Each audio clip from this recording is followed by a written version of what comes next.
I was 18 years old when I got married. I belonged to a very conservative family, a Baloch family, where good daughters never say no to their parents. My father wanted me to get married, and all I said was, if that makes you happy, I'll say yes. And of course, it was never a happy marriage. Just about after 2 years of getting married, about 9 years ago, I met a car accident. Somehow my husband fell asleep and the car fell in the ditch. He managed to jump out, saved himself. I'm happy for him. But I stayed inside the car and I sustained a lot of injuries. The list is a bit long. Don't get scared. I'm perfectly fine now. Radius ulna of my right arm were fractured. The wrist was fractured. Shoulder bone and collarbone were fractured. My whole rib cage got fractured. And because of the rib cage injury, lungs and liver were badly injured. I couldn't breathe. I lost urinary bowel control. That's why I have to wear the bag wherever I go. But that injury that changed me and my life completely as a person and my perception towards living my life was the spine injury. 3 vertebrae of my backbone were completely crushed and I got paralyzed for the rest of my life. So this accident took place in a far-flung area in the outskirts of a very small province, Balochistan, where there was no first aid, no hospital, no ambulance. I was in the middle of nowhere in that toppled car. Many people came to rescue. They gave me CPR. They dragged me out of the car. And while they were dragging me out, I got the complete transection of my spinal cord. I finally ended up in a hospital where I stayed for 2.5 months. I underwent multiple surgeries. Doctors have put a lot of titanium in my arm. There's a lot of titanium at my back to fix my back. That's why people in Pakistan call me the Iron Lady of Pakistan.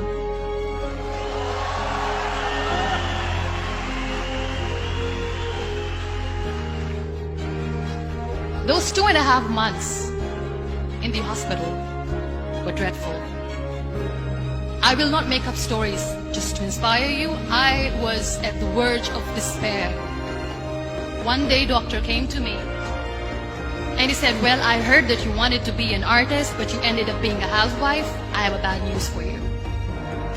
You won't be able to paint again because your wrist and your arm are so deformed, you won't be able to hold a pen again. And I stayed quiet. Next day, doctor came to me and said, your spine injury is so bad, you won't be able to walk again. I took a deep breath and I said, it's all right. The next day, doctor came to me and said, because of your spine injury and the fixation that you have in your back, you won't be able to give birth to a child again. That day, I was devastated. I still remember, I asked my mother, why me? And that is where I started to question my existence. Why am I even alive? What's the point of living? I cannot walk, I cannot paint, fine, I cannot be a mother. And we have this thing in our heads, being women, that we are incomplete without having children. I am going to be an incomplete woman for the rest of my life. What's the point? So my mother said to me, this too shall pass. God has a greater plan for you. I don't know what it is, but He surely has.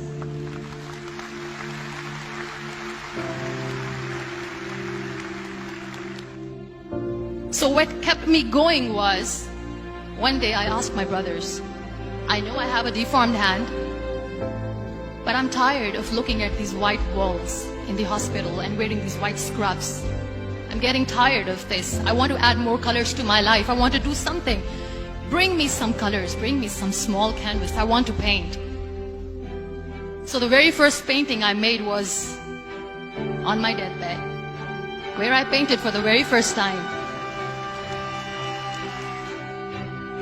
There were a lot of infections in my body, a lot of allergies. So doctors wanted me to lie down on the bed straight for not 6 months, for not 1 year, for 2 years.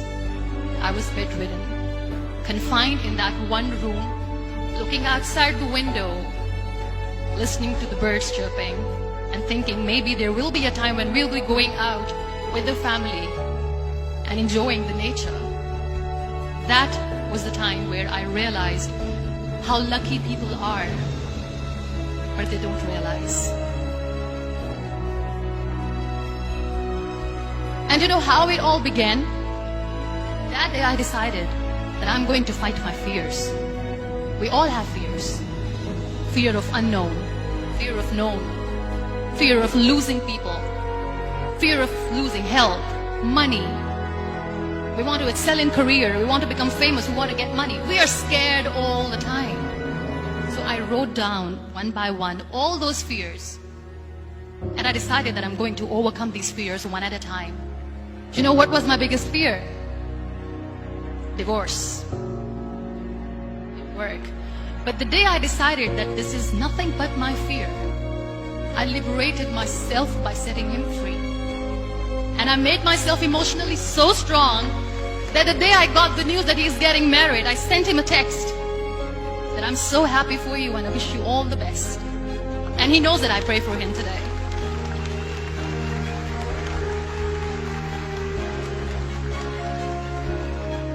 My biggest fear, number 2, was I won't be able to be a mother again. And that was quite devastating for me. But then I realized there are so many children in the world, all they want is acceptance. So there is no point of crying, just go and adopt one. And that's what I did.